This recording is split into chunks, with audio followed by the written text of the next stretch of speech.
Bene ragazzi, cosa vi serve oggi? Un bel video su Aosta, seguitemi!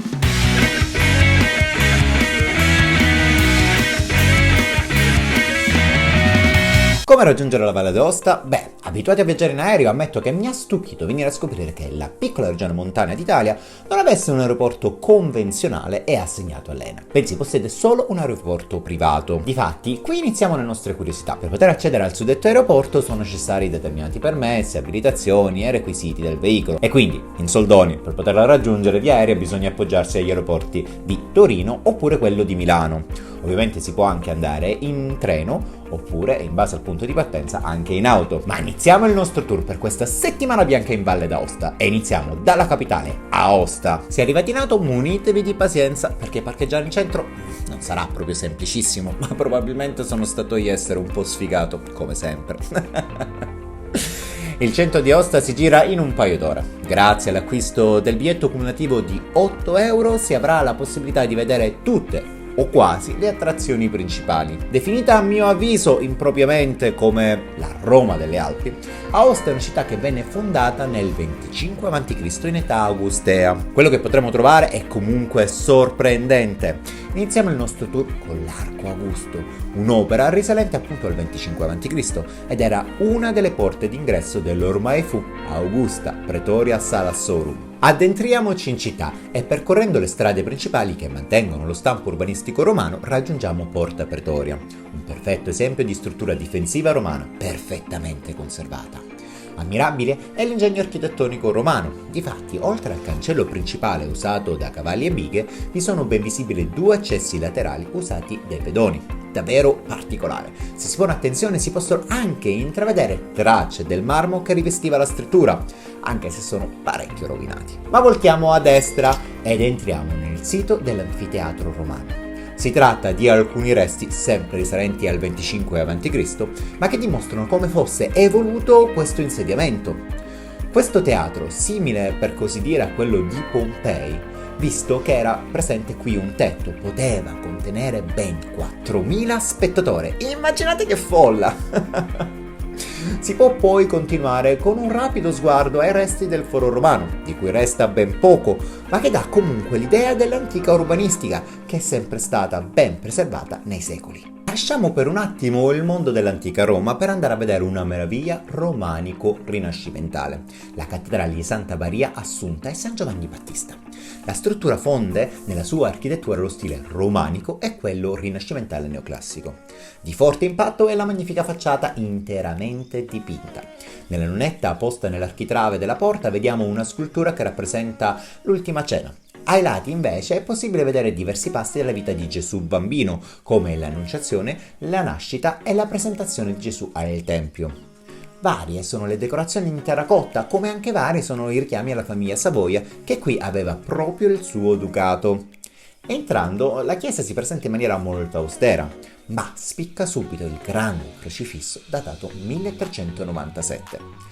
Nelle navate laterali si possono gustare diversi affreschi del Cinquecento, come anche un preziosissimo reliquiario che costruisce i resti di San Grato, protettore di Aosta. Prima di uscire dalla chiesa diamo un'occhiata ai preziosi mosaici presenti nel coro, che risalgono al XIII secolo, raffiguranti il ciclo dei mesi, ma anche alla cripta sottostante, che altri non è la parte più antica della chiesa risalente al X secolo. Usciamo adesso quindi dalla chiesa e andiamo a destra e troveremo il criptoportico. Mi ha fatto troppo sorridere questo nome, ma è letteralmente un portico nascosto e quindi criptico. Questa struttura interrata era stata creata in epoca augustea per cercare di sostenere e rendere pianeggiante il terreno scosceso, in modo da poter costruire il foro romano, di cui purtroppo, come abbiamo visto, non sono rimasti resti particolarmente visibili.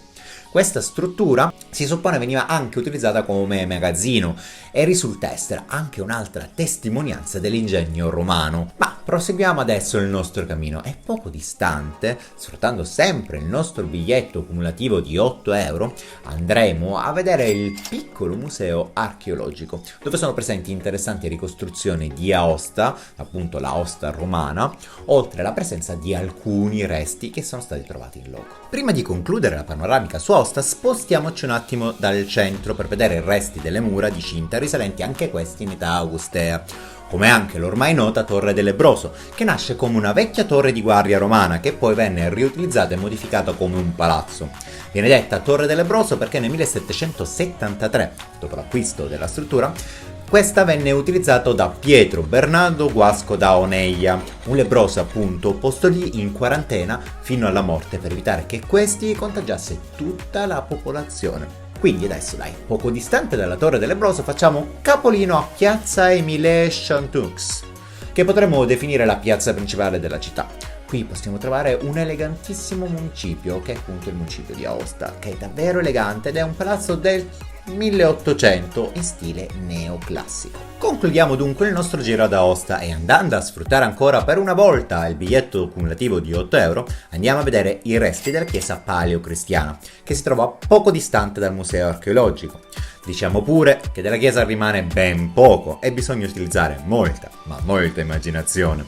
Tuttavia, è un sito che potremmo ammirare con gusto e accanto troveremo la chiesa e il chiostro di Sant'Orso, una deliziosa chiesa romanica del XI secolo a cui è annesso anche questo chiostro, che però non è compreso nel biglietto cumulativo e quindi per accedervi bisogna versare un obolo di 2 euro. Il chiostro è deliziosamente decorato con delle splendide colonne con a capo dei capitelli scolpiti, cui tracce simili sono rivedibili anche in Sicilia nel chiostro di Monreale. Ricordate? Beh dai, vi metto il link qui sopra. Personalmente credo che Aosta sia il punto di appoggio ideale per visitare questa regione, che come vedremo ha tantissimo da offrire. Al suo interno, come nelle immediate vicinanze, potrete trovare diversi locali che allieteranno il vostro soggiorno, ma questo lo potremo vedere anche a fine video. Bene gente, prima di continuare un paio di informazioni utili che vi serviranno durante questo viaggio. Per visitare Aosta non c'è mezzo migliore a mio avviso dell'auto, ma fate attenzione per muoversi, appunto evitate quanto possibile le autostrade che hanno dei prezzi alquanto salati, credetemi, li ho provati in prima persona. Prendete per quanto quindi possibile le strade statali, ma attenzione, ci sono decine e decine di autovelox che sono dei piccoli cosetti arancioni e crudelmente attenti alla vostra velocità, simili a questi. Detto questo, andiamo a vedere come impegnare i nostri giorni di vacanza. Sicuramente inizierei con una delle cose più stratosferiche da fare, ossia andare sul Monte Bianco grazie allo Skyway.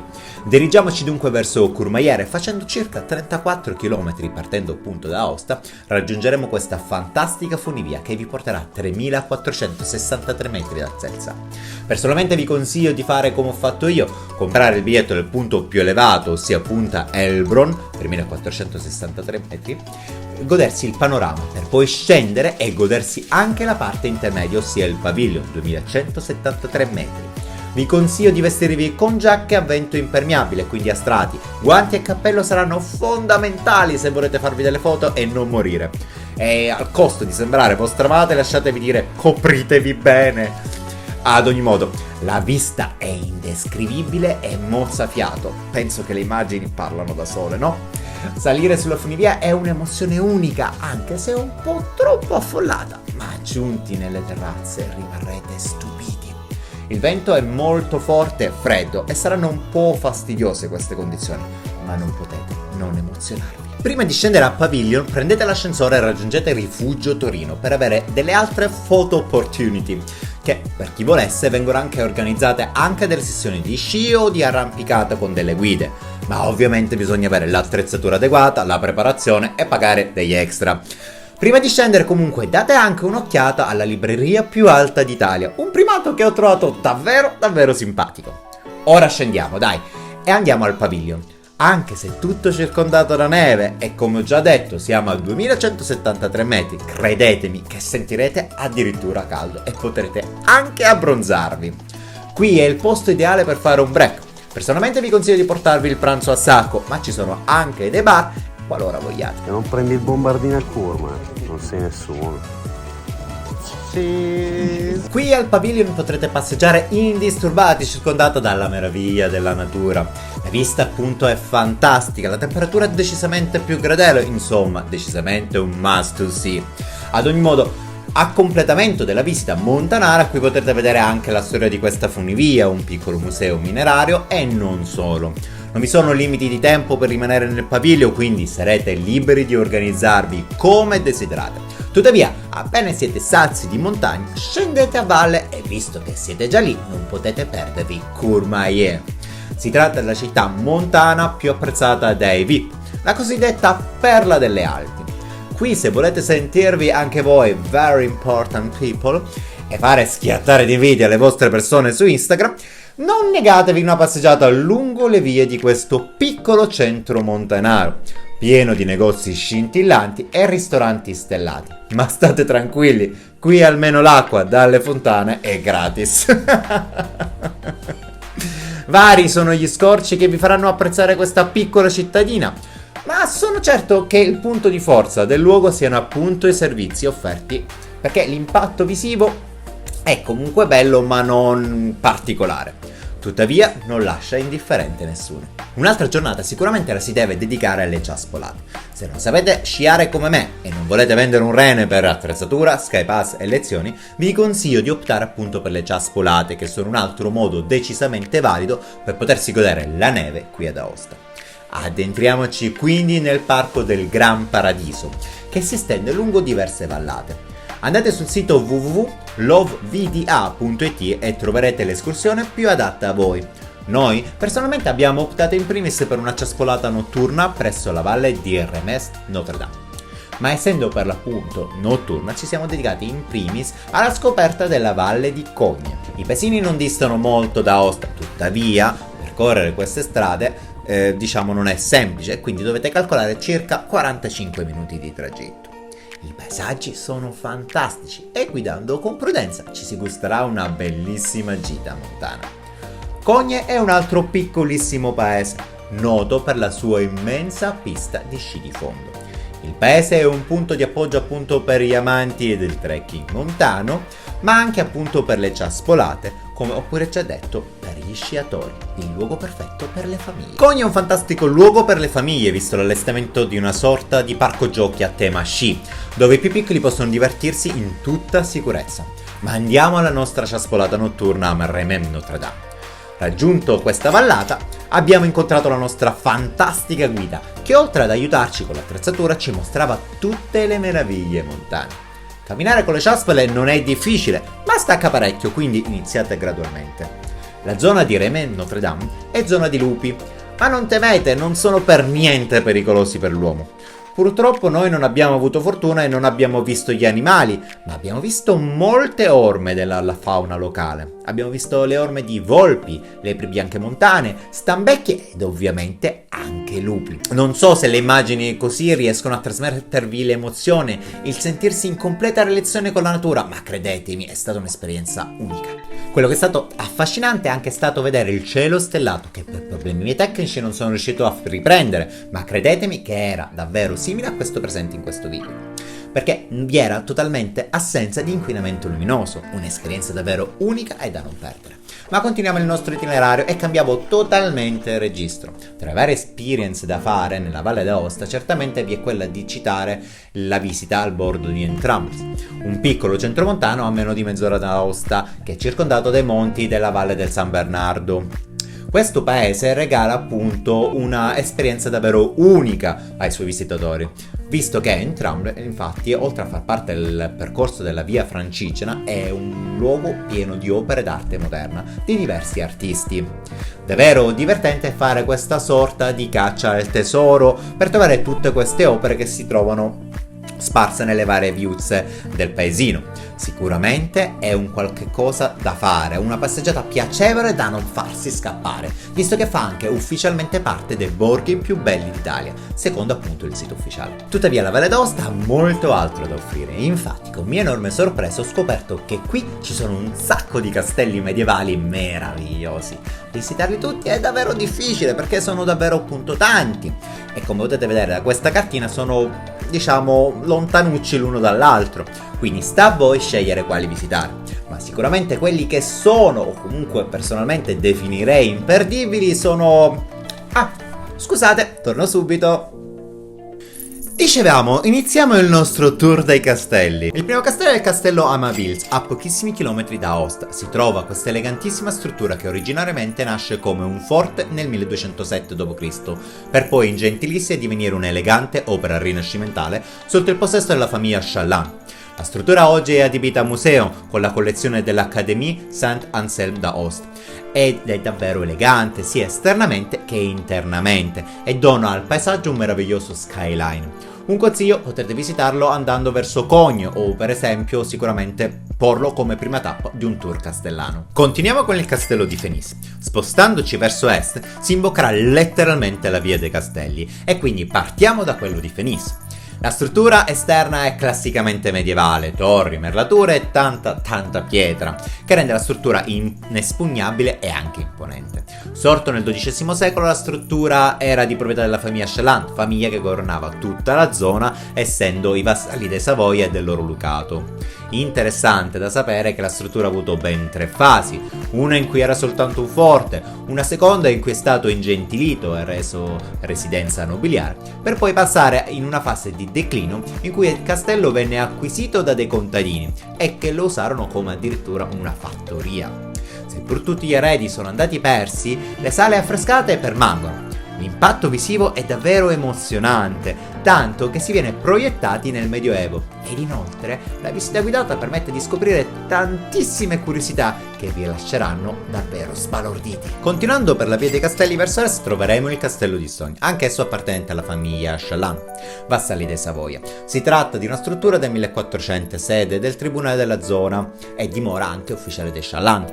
Il corriere centrale dove sorge il fonte battesimale con al centro l'albero di melograno in ferro battuto è davvero unico. Qui troveremo diversi stemmi nobiliari, oltre un meraviglioso portico dove sarà possibile vedere scene di vita quotidiana dell'epoca. Sembra quasi di vedere un film. L'interno del castello con le sue cucine, stanze da letto, chiese e mobilio originale è un susseguirsi di meraviglie. Tutto è perfettamente conservato e permette di vivere un'esperienza davvero entusiasmante. Difficile e riscontrabile anche in altri luoghi. Inoltre questa volta ho avuto stranamente a dirsi fortuna, visto che alla fine del febbraio del 2023 il castello verrà chiuso per dei restauri per lungo tempo.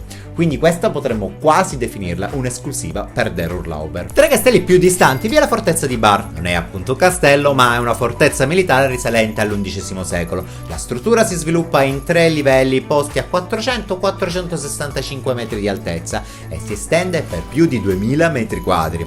La struttura storicamente è conosciuta per la grande resistenza che fece contro il Napoleone Bonaparte, oltre ad aver accolto nelle sue prigioni personalità importanti come il conte di Cavour.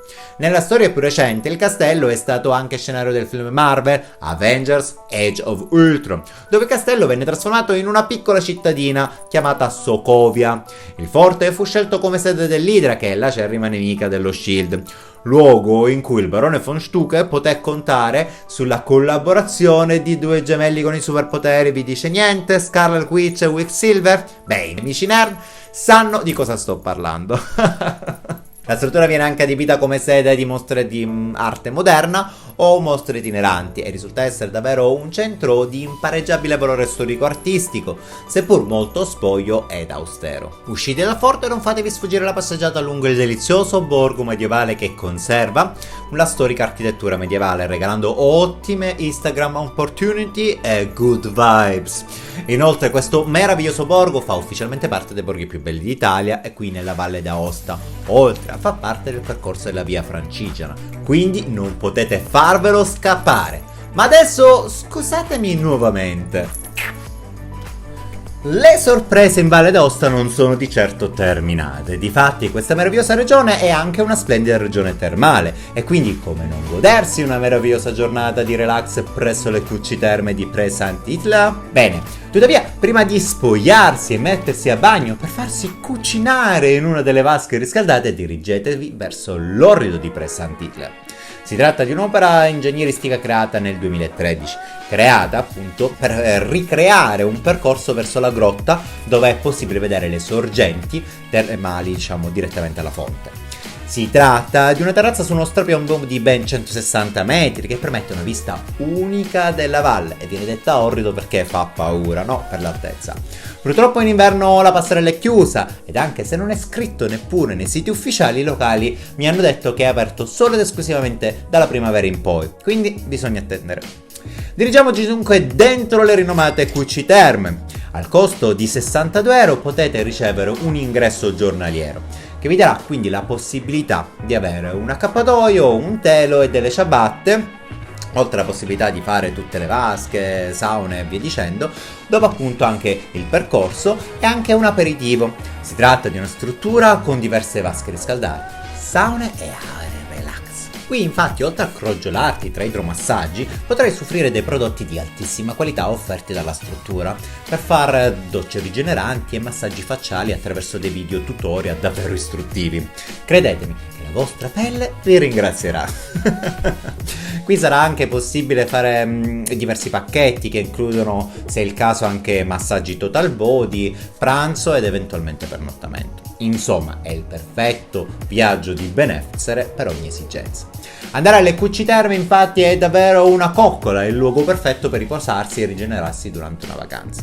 Ma continuiamo le nostre esperienze. Essendo la Valle d'Aosta in Italia, ovviamente anche qui si mangia in maniera eccezionale. Quindi perché non concedersi anche un vero e proprio tour gastronomico della regione? Che potrebbe anche essere un buon modo per impegnare delle giornate dove il meteo non è dei migliori. Tra le varie valide proposte che potrete trovare, personalmente vi posso consigliare qualcosa. Grozen Vin o qualcosa del genere, scusate la pronuncia. È un'azienda agricola dove è possibile fare una degustazione di vini biologici della Valle d'Aosta. Al costo di 30 euro sarà possibile assistere all'illuminante spiegazione su come viene prodotto il vino e le sue diverse qualità.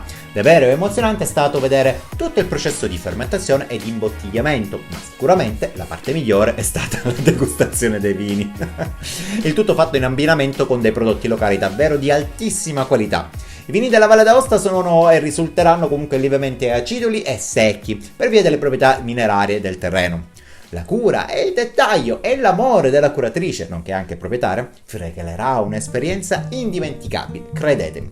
Un consiglio: si potrebbe abbinare alla visita del castello a Mainville, perché si trova appunto sulla strada. La Val d'Autun SRL si tratta in primis di una distilleria rinomata, che da anni si occupa anche di prosciutti, visto che si trova nella cosiddetta Via dei Prosciutti della Valle d'Aosta.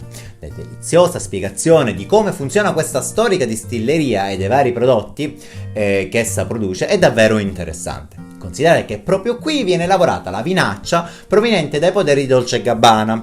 Qui la degustazione è organizzata in maniera diversa rispetto alle altre degustazioni. Potrete assaggiare tutto quello che volete nella quantità che desiderate, potete sfondarvi, visto che pagherete letteralmente a letto quello che mangerete. Credetemi che è tutto buonissimo e i prezzi sono davvero bassissimi.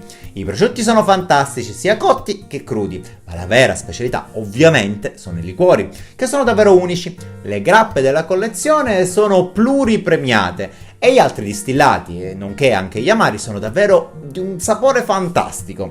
La signora è adorabile, ci ha fatto provare talmente tante cose che eravamo già mezzi ubriachi. Questa degustazione non ha un prezzo, ma comprate almeno qualcosa. Beh, credetemi, non ve ne pentirete. Consiglio: potete visitare questa distilleria prosciutteria andando verso il castello di Fenice, visto che si dista soltanto 7 minuti dal castello. Continuiamo il nostro tour gastronomico con Fontina Cooperativa Produttori Latte Fontina della Valle d'Aosta. Questo è il nome. Non si tratta in effetti di una degustazione, purtroppo oserei dire, perché avevo un po' frainteso. Ad ogni modo, è un'interessante visita dei magazzini di stagionatura che sono stati incavati nella montagna. Questo processo di stagionatura infatti richiede una temperatura che non deve andare oltre i 12 gradi ed un'umidità del 90%. A motivo di ciò, questo magazzino è stato creato proprio nella montagna, che crea queste condizioni ideali. Al costo di 3 euro potete vestirvi come dei piccoli sacchetti della spesa, per non dire di spazzatura, e scoprire quindi come avviene tutto il processo di stagionatura, che rende la fontina un prodotto top venduto in tutto il mondo. Pensate che per ricevere il marchio Fontina il formaggio deve essere prodotto dal latte di mucche di razza valdostana, che è una mucca molto piccola e che non produce nemmeno tanto latte.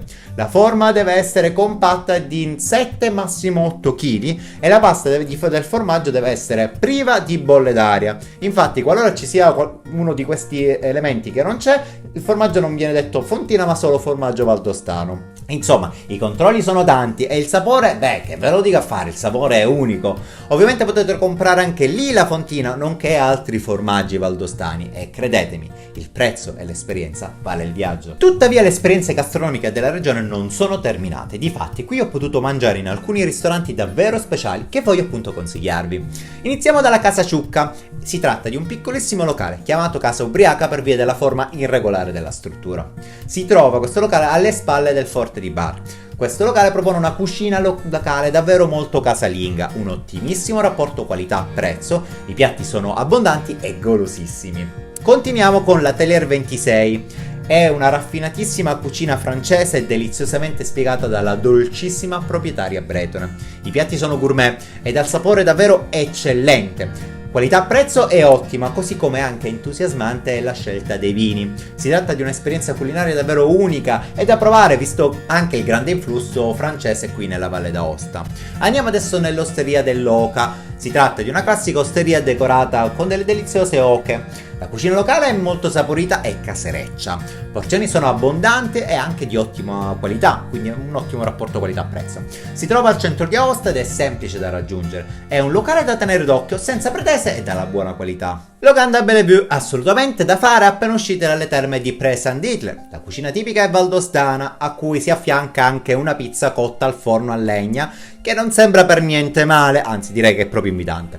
Noi ci siamo fiondati però sulla carne, che era di ottimissima qualità, servita a media cottura, visto che poi si sarebbe terminata di cucinare sulla piastra che veniva tenuta rovente dal forno a letto. Le pietanze sono abbondanti e il servizio è piacevolmente familiare, le cameriere davvero simpaticissime. Un ristorante senza pretese, comunque molto gioviale. Andiamo infine al caffè ristorante Legit Aux Marionnaires, scusate il francese non lo so. È un piccolo e delizioso caffè e ristorante nel cuore di entrambi. Il servizio è molto amichevole e cortese e anche attento, la cucina è semplice e molto gustosa, pochi sono i piatti ma ben eseguiti, buona qualità-prezzo e anche un ambiente davvero super mega piacevole e oserei dire anche romantico. Consigliatissimo per un'ottima pausa pranzo. Bene Giramondo, penso di avervi detto tutto quello che ho potuto vedere, provare e gustare qui nella Valle d'Aosta. Sono rimasto davvero stupito della varietà di cose che ho potuto fare qui in questa splendida regione, anche se temo di aver preso qualche chilo. È giunto il tempo di salutarci, ma prima di fare ciò non dimenticate di mettere qualche mi piace e di commentare questo video per poi attivare anche le campanelle e condividere questo video sui vostri social.